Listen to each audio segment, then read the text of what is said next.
Everyone, welcome to another episode of Startups on Demand, sponsored by New York Tech Media. Today, I've got the awesome David Horesh, Director of Marketing at 4M Analytics. I've known David for a few months, probably by now, and I've been following his content, and I've been following and seeing how persistent he is in distributing his content. And I really think like this is going to be like a very valuable episode and conversation for the audience, especially for marketers that are operating in more of like the traditional industries. And I think you can get a lot of insights from this conversation. So David, thank you so much for being on the show. Thanks for having me. I'm really great to be here. Awesome. So first, give us a little bit of an intro about what 4M Analytics does, and what kind of industry you guys are in, so we get so we have like a perception of where you're coming from. Sure. So we're a construction tech company. What we're doing is we're on a mission to create a global map of subsurface infrastructure. Today, when you pave a road or put a pipeline into the ground, so you trench, you excavate, and when you do that, you often encounter already existing utilities in the ground, like oil, gas, electricity, fiber, stuff like that. And when I say encounter, what I mean is you actually damage them. So the reason why this happens is because nobody knows what's buried where. So what we're doing is we're using a combination of the satellite imagery and AI to create sort of the Google Maps of the subsurface to allow civil engineers and the people who are actually planning the project, we're helping them decide where the routes of the roads and the pipelines are going to go without damaging any infrastructure when they get to the phase of construction. So that's us in a nutshell. Love it. So for everyone who kind of like follows David's content on LinkedIn, Twitter, TikTok, which we're going to talk about later, he's really big about like looking at marketing as a revenue generator. Like marketing's role is eventually to bring in revenue. So like you can throw out like shitty vanity metrics out of the window because they don't really matter. Like the marketing, is really a growth engine. And, it even sounds a little bit funny, like we're talking about it, because it should be super obvious that marketing is like a revenue generator and that's why you do marketing. But I think in the world, especially in the worlds of social media, where there's so many vanity metrics, there's so many like, so many attribution texts out there that you don't really know like what you're supposed to do. Can you kind of elaborate on what your like overview philosophy is on marketing attribution and on how exactly do you see marketing as a revenue generator? Yeah, sure. Just like you said, Emily, I think that a lot of business leaders tend to think that marketing is kind of the team that do nice things and create nice one-pagers and nice design, nice creative, nice pitch decks and nice ads. But I think that's false. I think that good marketing leaders are business people. Their goals are to bring in money and to bring in clients to the company. And it's it's a combination of science and creative, right? And I think that like that combination is the way to create revenue. So obviously there's kind of the part of being creative and kind of grabbing people's attention, but the way you distribute and the way you afterwards analyze the data, that's 100%, I think, a business, like you need a business mind to be able to do this. And like kind of going back to your point, I think that there's kind of a misconception around the team that, okay, they're the guys who just create nice things. And I'm completely like, that's not what we do. That's not the type of culture I'm trying to create in the team or around marketing. So I'd say that us at 4M, we're definitely focused on how do we bring in more inbounds? How do we bring in more customers to the company, get people to reach out to us and say, hey, we want to get a bit of that 4M.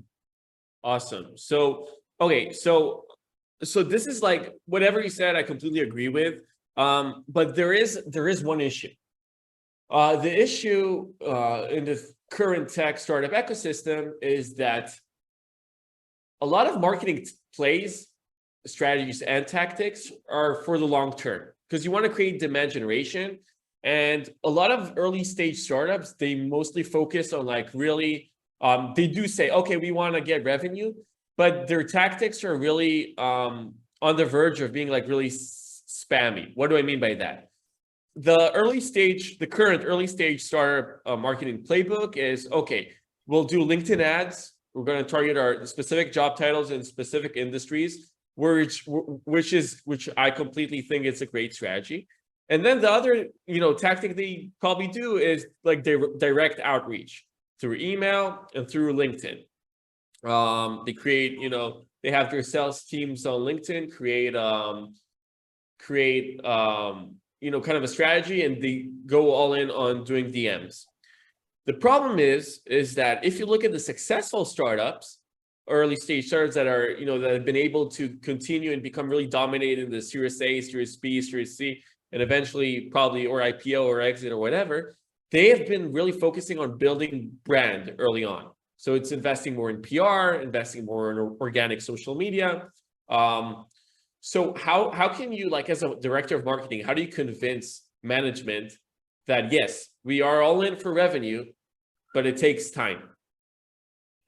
Wow, I think that's one of the early stage marketers' biggest challenges, because you're taking all these resources from the company and you're investing in assets that it's going to take you 6 to 12 months to prove. Like, okay, so we said that we're all focused on revenue, we're all focused on impacting the bottom line, but it takes time, because building a brand takes time. And I think like Chris Walker talks about this a lot, that most startups are very much focused on capturing demand. So just kind of like you said, getting out there, pounding the phone, reaching out to people in private messages and doing stuff like that. And I'm not saying there isn't a place for that. There is a place for that if you have a very personal understanding of the person that you're reaching out to. But if you want to scale, marketing, I think, is definitely the route, because it's the only way to reach your entire market and create a perceptive of your company in their mind. And that takes time. And there's stages, right? There's funnel stages. There's awareness, there's trust, and then there's demand. And I like to think of them as like each one of these takes about 3 months to create, right? So it takes 3 months to create awareness that is kind of constantly in the minds of your ICP, and then building trust, like giving them some added value, and you can do that through podcasts or PR or even kind of micro events, doing stuff like that. It takes time to do that, and to have like a repeatable model that is able to build the relationship between your ICP and the brand. And then after that, after you have that kind of combination of awareness and trust, well, I believe that's kind of the stage where you're going to start to see inbounds, and you're going to start to see people say, okay, like I'm at the position where I want to talk to the company and see how I can get a bit of their value. I'm not saying that throughout these 6 months you're not going to see any inbounds at all, right? Like sometimes you're going to capture demand like without intending to do so. But when you want to build scalable assets in your company, there's no shortcut. You know what I mean? Yeah, 100%, man. And I think scalable here is it's like, I'm going to take scalable and kind of ask you more questions about that. So, I don't know what your budgets are, and I didn't ask you. So the audience should know that I don't know any like insider stuff about your company specifically, and I'm not going to kind of ask you how you divide your budget, but I will ask you, what are some tips you can give to other marketing teams to kind of automate and scale the content creation process and stuff like that? Because, everyone has limited budget as a startup. Yeah. Well, the first thing I'd say, and I saw, I can't remember which podcast it was, but one of the VP marketings of HubSpot, or the CMO of HubSpot, kind of said, good companies have 2-3 top channels that they invest in. Like over that is kind of like you're just distributing your resources too slim, and like you're not going to do anything very, very well. And I think for startups, it's very tempting to do everything, to do SEO and to do social and to do all platforms on social and to do PR and to do outbound and email marketing and having a newsletter, and like there's all these things, and it just doesn't make sense because you're not going to do any of them right. But I'll tell you what we're doing. We're very, very bullish on social media and on LinkedIn specifically. And what we do is we've adopted the concept of long form content strategy, which I think was coined by Gary Vaynerchuk, who kind of said, well, you record a podcast of 1 hour, you transcribe that podcast, and then you get kind of a blog out of it or 5 posts that you can use on LinkedIn. You cut that 60 minutes up into 60 bits of 1 minute, and you've got this ton of content that you can distribute on your channels nearly automatically with nearly no effort, right? From 1 hour of a podcast. And that's kind of the route that we're taking. And I say that the biggest bonus of doing something like that is that you get an intimate understanding of your ideal customer profile, because you interact with them in a non-salesy way. And sometimes, by the way, not always, but sometimes that even is like after the podcast, like, okay, let's talk. Maybe there's something that we can do together, right? So I think there are just so many benefits in following this long form content strategy. It just makes so much sense on a resource perspective, on a internal company educational perspective, on a brand perspective. There's just so much advantages to it. I love it. So you know, I talk to all our clients in Amr Hurwitz Media. I always tell them, you know, the PR starts, you know, right after you got the article. So you got the article, but it's not enough. You need to know how to distribute that article on social media. You need to know how to create tailored social media posts about the article. You need to know how to create a blog post about the article. You need to know how to do remarketing, Google Display Network remarketing for the article. Like there's so much like things, you know, they work so hard, or we work so hard, you know, as a PR, modern PR firm to you know, create that content, to get that article. You can't only rely on that article. You have to you know, utilize that and constantly find new and creative ways to distribute that.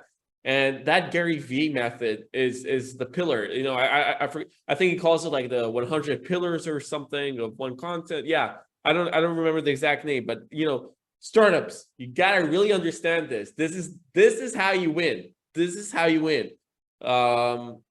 Especially when you're a one-man team, a 2, 3, 4-man team, and like you're just like there's so much to do in a startup, and like you need to be kind of very, very focused on what you're doing.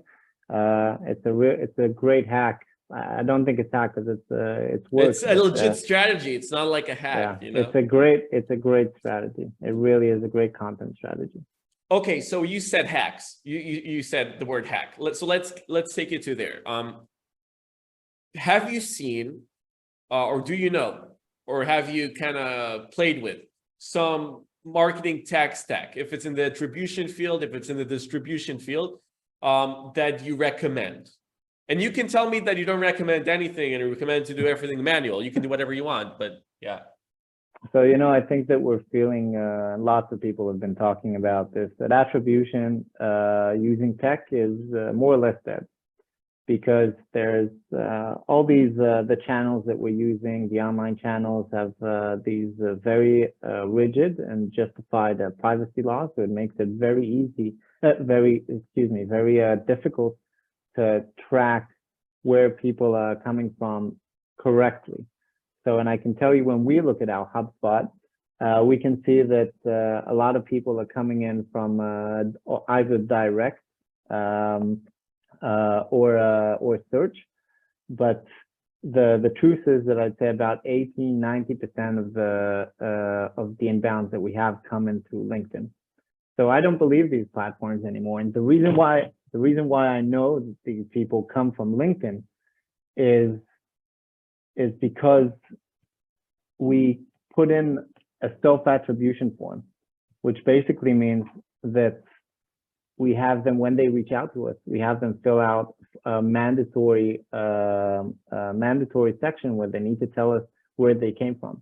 And they say, oh, I saw this episode with this guy who was on your podcast, or I saw this funny post that you had. I saw one of your memes, and most of it refers to LinkedIn. Or I spoke to a colleague of mine who told me about you guys. So I'd say that it's the best way to learn about what's working and what's not working. And I know it's like it creates a lot of work because it's not, you can't put it into, you can't automate it. You can't like automate it. Yeah.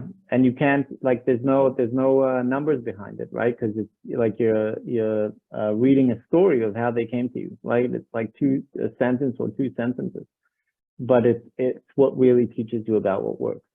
So back to your question about tech, not a big fan of marketing tech stacks, but some of it we do use. We do have HubSpot, for example. Interesting. So I want to kind of expand on that. Okay, so when we do audience research, or audience insight research, or whatever you want to call it, customer research for our clients. And we say, okay, listen, guys, you got like a lot of inbound recently. How do we distribute it? How did that inbound come from? From what articles? From what activity that we did? And I'm not going to share it now, but David, I think I did a screen share with you, and I showed you some of the stuff that we do personally, like our data-driven platforms and everything. So sometimes when we do have like a really great platform for that, but when we really drill down and ask people, how did you hear about this company? Like, what's the actual brand awareness that you kind of conceived from this? It goes something like this a lot of times. And of course, it's different from time to time. It goes something like this. Yeah, we read I think a few months ago, we read this article and blah, blah, blah. And then I think a month ago, I saw that you guys shared another article on LinkedIn. And I didn't read that article on LinkedIn, but I did remember reading that first article. But I didn't think about it. And then I saw you guys doing a Twitter remarketing ad on Twitter. And then I clicked on your website, and then I went to your news section on your website, and then I saw some of the recent articles that happened, and I kind of went in. So it's like this completely complicated, like there's no machine today that can actually like do attribution for that. It's insane. But it's like there were so many touch points. Like there's a layer of touch points to make this inbound lead happen. And and the more touch points you have, the more chances you have to get that inbound lead. Yeah, we don't know where like what the path that each inbound has exactly. Like a lot of times we know they're the most meaningful touch point because that's what they report, right? But it doesn't mean it's the only touch point that they had. And I think that it's like I think about this a lot when I make buying decisions, right? Like I think about, okay, when did I first hear about as a marketer? When did I first hear about this product? What did I see from them until the point that I decided to make a decision? And a lot of times it's like I heard about them 6 months ago, and I didn't need it at the time, but it's kind of I was aware of them, and like I felt like I had enough trust in them, but I just didn't reach the point where I had demand, right? Because it just wasn't my top priority list. It was like a million other things. But then when you kind of reach that point where you need it, it's like I remember, okay, so I saw that LinkedIn post, I saw that like you said, that Twitter, that tweet, I saw I heard a podcast or whatever it is. And I like giving the example of the Nike shoes. I think they're called Alpha Fly, something like that. So Alpha Fly were the shoes that were used by Nike and Eliud, I can't pronounce the family name, but the guy who broke the world record of a marathon under 2 hours. And they had this whole campaign of I think it was called sub two. And this ran for years. Like for years, they tried to break like the 2 hour mark. And like when they finally did it, like with these, and they experimented with different shoes and different tracks and different stuff and different techniques. And like as someone who likes running and followed this, it was like, okay, like once they achieved it, like I was already, okay, these are going to be my next shoes. Like it wasn't, no salesman kind of reached out to me and kind of said, hey, do you want to buy these shoes? Like these shoes are awesome. Like I was already bought in because I followed the journey of the company to create this product. I love it. I love it. Okay, so my last kind of question that I want to ask you today, I think we had a really deep session, but the last one is, you guys are, so for analytics, you guys are really in a really traditional industry, the construction industry, man. I don't think there's any more traditional than that. How do you market a startup in a super traditional industry, and what are the pros of it, and what are the blue ocean spaces that are there for the taking? Yeah. So I think that one of the biggest misconceptions regarding traditional industries, and let's kind of define it. Like the stereotype is like these old guys that are non-techie, making like slow decisions in a very slow industry. And I'm not saying that doesn't exist, but because of that stereotype, there's like this misconception that these people aren't online.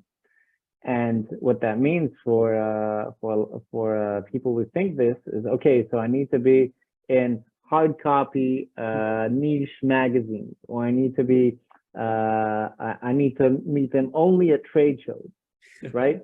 But yeah, that, like I'm not saying that these things don't work. They do, right? But they definitely are on social media. And how do I know? Like I just recently checked this. Like we're big on LinkedIn, and like the initial thought was like they're not there, right? But LinkedIn just did something really, really awesome, where they aligned their list of industries that they have on LinkedIn with the list of industries used by the United States Bureau of Statistics. And what this means is we can compare how many people are registered under these industries according to the official data of the United States, and we can see how many of them are on LinkedIn. So just for example, so we picked an industry of kind of transportation and highways, or I won't go into it, but according to the Bureau of Statistics, there are about 350K people. According to LinkedIn, there are 50K people. So, and then we were like, okay, so maybe they're not here, they're not on the platform. But when you drill down into the data, you see that most of the traditional industry, according to the Bureau of Statistics, are what's called trades. So they're the people, they're the bricklayers, they're the masons, they're the carpenters, they're this type of people. And when you look for these people on LinkedIn, they're not there, right? And that's about 250,000 people. But when you look for the engineers, and when you look for the management roles, you see that they're even overrepresented on LinkedIn. So if it said 20K management roles on the Bureau of Statistics, so on LinkedIn it's something like 25K. And if you see 7,000 engineers according to the Bureau of Statistics, so on LinkedIn they're 8,000. And this means that the audience that we're targeting, for example, which is kind of the higher ups, they're definitely there. Like our ICP is definitely on the platform. So I think it really depends what your technology in the industry is, who you're targeting, like who's your ICP. Because as you know, I think it's kind of a standard marketing, like you need to target the people where they're at, right? If they're not there, like it doesn't make sense to invest in the platform. But going back to the misconception that I think there is, I think the decision makers of these industries, and I think the engineers and the more educated personnel of these industries are definitely on LinkedIn, definitely on social media, and these are definitely places that are blue ocean, because everyone is under this misconception that none of these industries are interested in being on these platforms, but they definitely are. And it's just a matter of communicating with them where they're at. That's amazing. I mean, man, we had so much value in this conversation. Let me ask you another one, the last question, because I think this is also really valuable for our audience. Okay, so how did I meet David? Okay, David he's a persistent LinkedIn user. But there's a lot of persistent LinkedIn users out there, right? Especially in B2B. And one day I opened TikTok and I wanted to play around with it, see, if there's some potential over there for, for B2B startups and stuff like that. And then I saw David's TikTok, and I was like, David, I know this guy, he's from LinkedIn. And because he was able to kind of, do this the multi-touchpoint layer content strategy, I was able to see him, reached out to him, talked to him, whatever. But my question is here. What do you think about TikTok? I haven't got into TikTok for a few months already. What do you think? Is there a potential for startups in TikTok? And of course, it depends on what the startup is. Obviously, if it's B2C, B2B, of course. But in general, do you see like a big tech audience going to be in TikTok or is in TikTok? I don't know. I think there definitely is. I can't remember the data exactly. I actually posted about this, but the biggest demographic growing on TikTok are 30-year-olds and up. I think it's over 50% at the moment of 30-year-olds and up that are on TikTok. And these are people that could be buyers and could be users and could be decision makers. And I'm still exploring. Like there's all these people that are saying, yeah, I'm a TikTok expert, like for 10 years, and like the platform's been around for 3, right? Like, so I'm not kind of putting myself in that position, but I'm definitely experimenting. I'm learning a lot. I think that the innovation that TikTok has had is distributing content according to interest, not according to your connections. So basically, you get the opportunity to distribute your content to people who want to see it. Because sometimes they're your friends, and they're going to like your content because they're your friends, but they don't really care what you have to say about marketing, right? And I think that gives TikTok the opportunity, and content creators the opportunity to get their message in front of the people that they want to interact with. And what I think we're going to see on all social media platforms is this change in algorithm. We're going to see, I think, a lot more content in our feeds that are based on our interests and less on who are we connected with. And I think that's the game changer. That's super valuable, super valuable. Let me expand on that. I'll expand on that because I think there's so much value in this. So, okay, so social media platforms, the first ones like Facebook, they're built on networking infrastructures. They're basically built on, on who you went to school with, who do you work with, who your neighbors are, and stuff like that. Then the second layer of that is social media platforms that are not based on networks. They're based on content distribution services like Twitter. Twitter is like that. It's not. If you talk to Jack Dorsey, the CEO of Twitter, or the former CEO of Twitter, he will tell you that Twitter is not a social media platform. It's a service, a distribution service. So Twitter is also based on interests.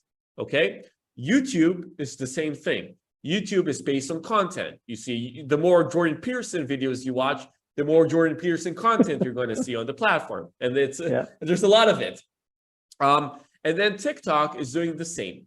And then I'll tell you what happens in the media side, and the traditional media side, and the publication side.